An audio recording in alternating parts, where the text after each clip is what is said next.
Minecraft community has been around for over a decade, and in that time period from 2010 to now, it has evolved tremendously. Longtime Minecraft fans and players will definitely know that the Minecraft community has had a very strong relationship with YouTube for a while, catching the attention of many people in the community. However, many people who have been a part of the Minecraft community for a while will definitely know that the community isn't what it used to be like back in 2010. It has constantly been evolving and not really in the best kind of way. We all know that Minecraft is meant for kids, and just younger people in general. But as surprising and shocking as it sounds to you, many creators who have found success from this block placing game have constantly found ways to abuse their power since they're very young naive kids that watch them. And the Minecraft community nowadays has been full with a bunch of weirdos and a lot of just crazy insane people. And it's more so become a huge meme and clown in the Minecraft community since it's filled with a bunch of creeps who preying young naive kids and just straight up weirdos and overly annoying sensitive people. Throughout this video we're going to be going through multiple events while the Minecraft community has been straight up weird and creepy, since after all this is a kids game. So if you're new, subscribe, drop a like, and without further ado, let's get into the video.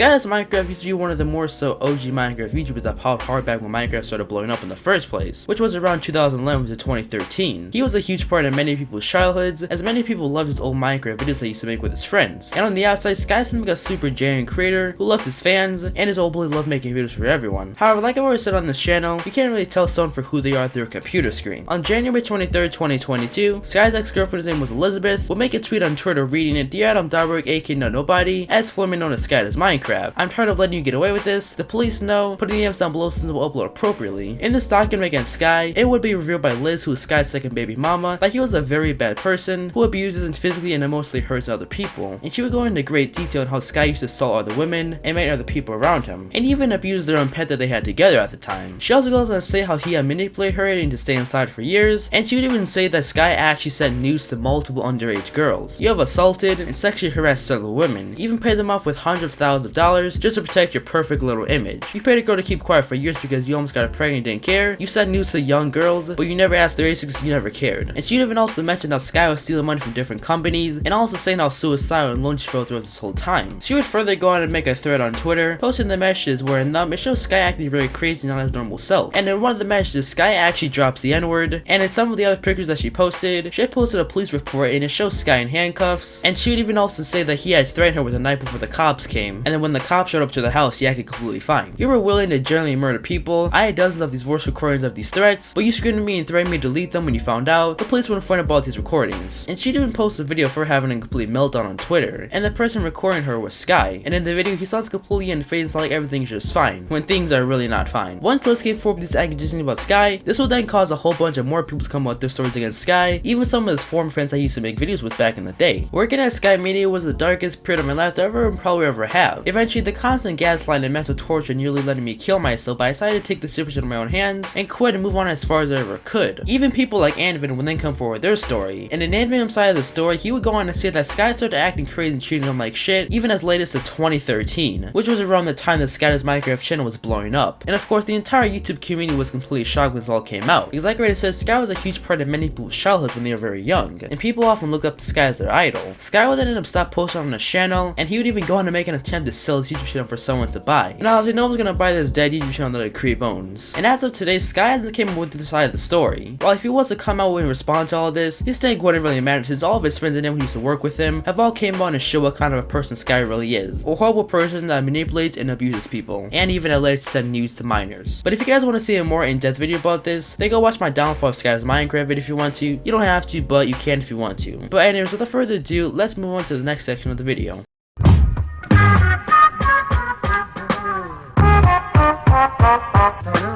Minecraft stands are another one of the major problems of the Minecraft community itself. Really, what Minecraft stands are people who are super attached to their favorite Minecraft crew in some sort of weird emotional way, and this causes them to do very strange things. And most of these stands are also incredibly sensitive. Usually with these Minecraft stands, they will cry about a slightly offensive joke that the creator said or did. For example, people made Dream make a whole tweet longer and apologize because they don't like the fact that he used a fidget spinner in one of his friends' video. And people will try to constantly cancel Dream and his friends because sometimes they will actually swear in their videos. videos. The biggest and more serious problem with the Minecraft stands is the weird and nasty shit that they do. And what I mean by that is some of these stands actually go all the way to go out and draw gore R34 art of their favorite creators. It will include Dream and his friends in some weird poses doing nasty and just straight gay shit. And they even drew gore art of Tommy in it when he was just 16 years old at the time. And by no surprise, when he found out that some of his fans were drawing him in very weird, creepy ways, he was obviously very uncomfortable with it and actually told his audience to stop. I speak for me and Tubbo and everything, all this, I've not been on Twitter very much over the past week, and it is being great. But boys, any of this not work, like sex-related fanfic, whatever that is on the Wattpad or on Twitter, I am not comfortable with that, and I do not endorse it. I just thought I'd have to say. I thought it would have been obvious because I'm a child, but I thought I'd just let you all know. Because I haven't ever formally said. And not only was Tommy in uncomfortable with this, but so was pretty much everyone else. I mean, there were literally people on Twitter, of course, saying, can any online detective determine Dream's cock is looking at this photo? And people even made R34 art of Jellybean when they were also 16 years old. You know, that one career that literally everyone in the community hated and found annoying. And there were actually people dedicating their time by making this disgusting shit. And another major problem with this is Dream, one of the biggest influence that he has on people, he actually never tells his fans to stop doing this weird shit. Dream, like I've always said, never wants to lose any of his fans, and Dream will always walk in eggshells trying not to go against any of his fans or tell him to stop. So he'll always find some sort of a way to defend his weird fan base. And like many people like Calvas have always said, many people would try to justify this by saying that it's just edgy humor. But you can't call something like this edgy humor when there are literally minors involved, and when they feel uncomfortable tell you to stop. And he would actually go on to try and justify and actually call what stands actually mean. Stands, a group of people trying to meet other people with some of their interests, while expressing this interest through shared morals, love, and creativity. Well, I don't know if exactly you want to call people drawing you naked with your limbs out and your friends and minors and shit creativity. And literally the definition of stands are people who are insanely obsessed with you over the internet, that they'll literally do anything in their life for you they could ever imagine. And it makes it even more weird because you don't even know who these people are that are insanely obsessed with you. And it's funny how a 16-year-old can actually come out and tell his audience to stop doing this and stop drawing him in weird sexual ways. But Dream, who is a grown-ass man, doesn't even have the balls to tell his audience to stop doing this, but instead glamorizes and panders his weird-ass fan base. But anyways, I really wanted to talk about this section, and before anyone says, yes, I use an excuse to shit on Dream. But anyways, let's move on.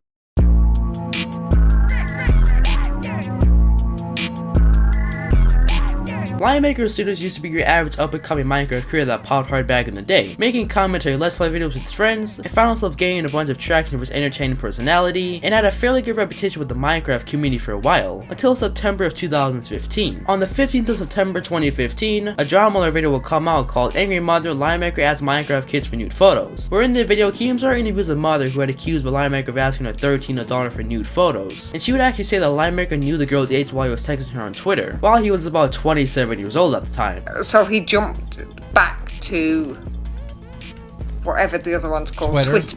Yeah. Thanks. And then he asked her to send nudes. When the mom accused Lionmaker for these accusations, Lionmaker would actually defend himself by saying that his Twitter actually got hacked. 6:30 a.m. Belgium local time, I lost control of my computer, coincidence, check everything and you'll see the timestamps. And many people would actually end up giving Lionmaker the benefit of the doubt, since there wasn't really any hard proof or evidence that he was actually mentioning this 13-year-old girl for nude photos. As because nowadays it's very common to see people who get falsely accused for something like this. However, there were some people who were very skeptical of this, because why would some random mom try to accuse a Minecraft creator, a person that many kids love and look up to, or something as big as asking a 13-year-old daughter for explicit photos? However, those people who were skeptical and thought Lionmaker was lying about this would actually end up being correct. Later on in December of 2015, there would be a comment that would get leaked of Lionmaker talking in a sexual way to a 15-year-old boy who was a fan of him. It's a long message, and it's definitely not something what a 27-year-old should be talking to a 15-year-old. But you can pause the video and read it for yourself. Lionmaker would then also get exposed for trying to offer a 15-year-old boy $500 for nude photos, and this would be covered on Drama Alert. And when he was 15, Lionmaker started linking him a lot of porn on Skype, and then asked him for nudes and offered to pay him $500. And when Steven was like, really? Lionmaker sent him the $500. In this video, he proved it by calling PayPal and recording it and having the rep over at PayPal read out the transaction. And the boy would go on to talk more about some of the weird shit Linemaker would say to him that make the boy feel very uncomfortable. Linemaker is very good at making people sympathy for him. He told Motherboard on Skype I used to go through serious depression, and he told me they had the same feelings. We would say gay things and joke around, but we were just acting like two really good bros, you know? Even when I wasn't joining in, he would constantly say inappropriate things, that he was gonna barge in my house and rape me. I was creeped out, but I didn't really think any much to it. Then in the same month of December, Linemaker was announced to be exposed for having in a pre-relationship with a 15-year-old girl, and the girl's name was Paige the Panda. And what makes this one funny is Paige the Panda had actually been featured in several Linemaker's videos before he got exposed. When this surfaced that Linemaker was in a relationship with a 15-year-old girl, Keemstar ended up going on Twitter and telling Linemaker he needs to leave the Minecraft community for good, since he's been exposed for a weirdo. And let's just say this set Linemaker off. He ended up losing and started tweeting weird stuff. He began tweeting stuff like, I fooled you all and I made plenty of money from doing it. Keemstar was right all along, and I'm just a pervert that I should just kill myself. Since Paige the Panda was 15, her and I have had several sexual exchanges on Skype, and he would even go as far out to tweet a naked photo of the 15-year-old Paige the Panda on his public Twitter account. And he would lastly tweet out, one retweet and I'll share more Paige the Panda pictures. Then Linemaker would reply to Keemstar by saying, Keemstar, who cares, she's underage and she enjoys it. This caused everyone to flag Linemaker's Twitter to get it shut down, as a new line had been crossed, as there was literally child pornography on his Twitter account. But despite his reputation being destroyed, he would actually continue to upload videos as if nothing ever happened, and the Linemaker Studios channel would continue to steadily grow. Then sometime in November of 2016, the popular commentary YouTuber Colossus Crazy would interview Linemaker, trying to get him to talk about some of the stuff he's been exposed for. And clearly in the interview it shows Linemaker lying and dodging a lot of Colossus questions. You can say the same for me. If I'm in a relationship with a 16-year-old, I'm 28, same age as you, is that fucked up? It's a very, very simple question. You only have to answer yes or no. I don't, Colossal. Because I find it interesting that you're dodging that question when it's a very simple question. I'm not dodging the question. I don't think you can answer it. I think your moral compass is completely fucked and you can't answer it. That's what I think.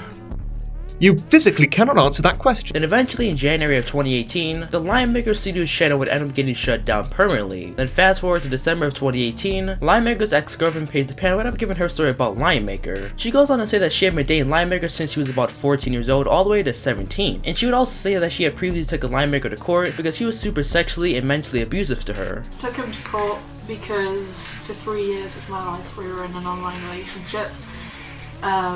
And in those 3 years it was basically just abuse, mental and sexual kind, so, you know, yeah, he went to jail before the whole court thing, and it kind of made us cut ties, although we had been in contact while I was in prison. We had sent like letters to each other. Then later on, Linemaker would end up going to return back to YouTube in early 2019, with a channel just called Linemaker this time, where he would try to slide his way back into the YouTube game and try to upload videos as if nothing ever happened. But people didn't just forget what he did like that, as everyone was outraged that he was able to return back to YouTube so easily. And shortly afterwards, the Linemaker channel would end up getting shut down in 2020, and many people in the community took this as a win. And as a result, Linemaker would do another interview with a rather small content critic on Wacky TV in August of 2021, and in the interview, it still shows Linemaker dodging a lot of Wacky TV's questions most of the time. And as of today, no one really knows what Linemaker is up to anymore, but Linemaker has been marked as one of the creepiest weirdos in the Minecraft community and just the YouTube platform in general, as some of the shit he's been exposed for. But again, if you want another in-depth video about Linemaker, then you can go watch my Linemaker video that I uploaded. You don't have to, but you can if you want to. But anyways, let's move on to the final part of the video.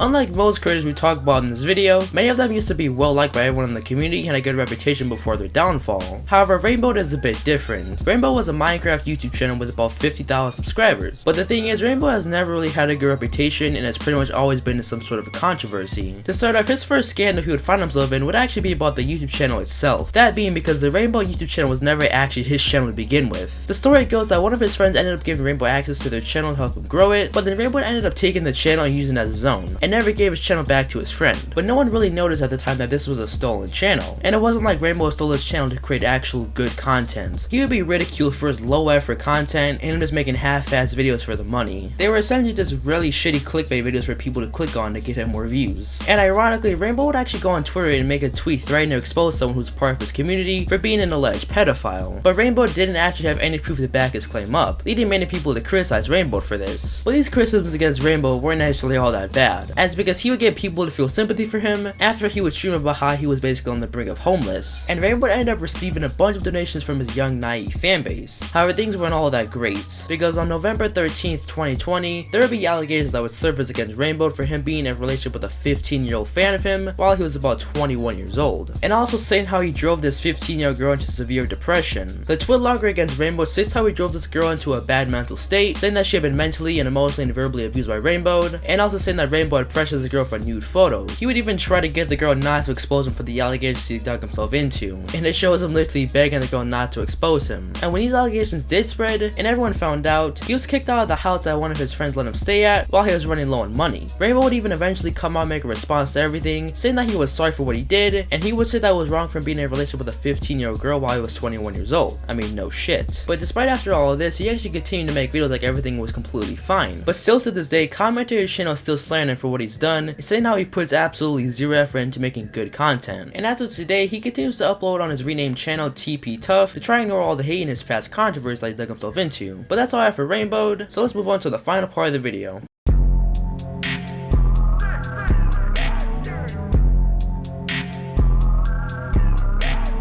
So now that brings us to today. There are a hell lot more weird Minecraft YouTubers in the community, so if you guys want a part 2, just let me know in the comments. But as you guys can already tell, it is pretty weird that there are actually pedophiles and creeps in the Minecraft community, despite the fact that this is a children's game. And it makes the community get clowned on for having pedophiles and alleged abusers in it. Even people that many people used to look up to back in their childhood. But that's all for today's video. If you guys enjoyed this video, then you can subscribe and drop a like if you want to. Go follow my Twitter at Scorpion9118 and follow my Twitch and join the Discord. And I do apologize for not uploading for almost 4 fucking weeks. I've been incredibly busy with school, sports, and just time management and all that shit. So hopefully the next video will be out sometime next week or something. Cause it's been really hard to find time to record because I'll get home, I'll be tired, and I just won't record at all. But anyways, thanks for the support, and I'll see you guys in my next video. Peace out.